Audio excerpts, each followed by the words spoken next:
Hi, this is Dorothy from taichibosman.com/rawfoodblog. Today we're going to make pine nut yogurt as promised with Rejuvelac.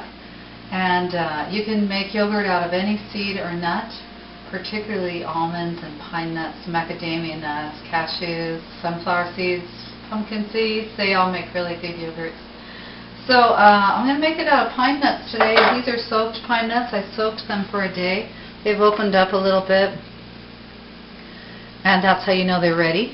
That means the enzymes have come out and they're ready to digest everything you put in your stomach. You want to have a little yogurt every day if you're not having any other cultured or fermented food, because it brings the good bacteria into your stomach and gets rid of any of the bad bacteria that you don't want. So anyway, we took a cup of pine nuts. We put it in a jar like this one with some water, so that it could soak one whole day. And then we drained the water and let it sit for a day so that they could open up like this. And all you do for yogurt is pour these in the blender and you can start with like a cup of water, because you want to make the consistency pretty thick. As you saw, if you saw the nut milk videos, you would fill the blender up to, all the way to the top, 4 cups of water for every cup of seeds. But with yogurt, you want to start with a cup because you want it to be thick and creamy.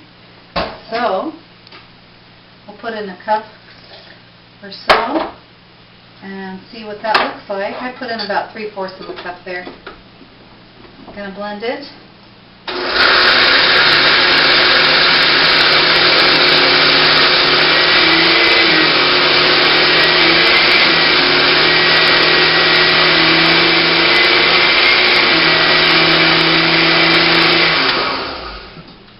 See what that looks like here. That looks very nice and thick. That's just about the consistency we want. I think I'll just put a touch more and then make it creamy. Blend it for about another 20 seconds or so.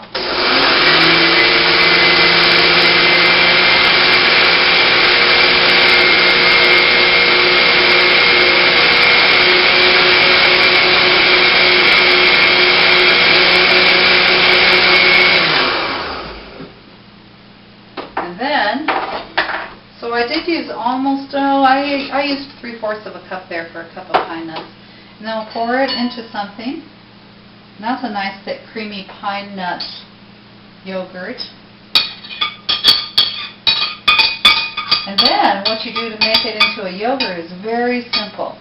Now, as you know, if you've watched any of my videos before, I'm a big advocate of Rejuvelac because I can keep it in my refrigerator and I have something fermented every day. So I'm going to put just 1 tablespoon of Rejuvelac in there, which is sprouted spring wheat berries. So 1 tablespoon of Rejuvelac. And that'll help it to ferment. Now, you don't need to use Rejuvelac. If you're not, you can use juice of half of a lemon. You can also use vinegar, but then you get the vinegary taste in your yogurt. So use a half a lemon if you're not making Rejuvelac. And all you do is put it in here. Give it just a very gentle stir. And then I made some almond yogurt today, so you want to show you what it looks like, and you want to put a thin mesh covering over it. This is cheesecloth. You can also just put a paper towel over it. Works really good. And then you let it sit out for 8 hours. This has sat out for 6 hours. And it's already this thick. This is almond yogurt. And look at that. It's perfect yogurt. I put mine in the dehydrator because it's very cold here today in Bozeman, Montana. It's about 30-some degrees and it's snowing. So I put this in my dehydrator on 90 degrees. You want to keep your yogurt about 70 to 90 degrees for 8 hours. And then it's ready. And what I'm going to do with mine today is put some blueberries and honey in it, and you can put in anything you want: strawberries, blueberries, coconut, vanilla. Make vanilla yogurt with just a little bit of vanilla, and some honey, dates, anything for sweetening. So I'm going to put in some blueberries and honey, and there's a little bit of coconut in there. And then this is going to sit here for 8 hours with the top on, and then you can refrigerate it. And that's how you make yummy, incredible nut yogurt. Any nut or seed, eat just even 1 tablespoon every day, and then this will last you a whole week. Thanks for watching. Enjoy your nut or seed yogurt from Dorothy at taichibozeman.com/rawfoodblog.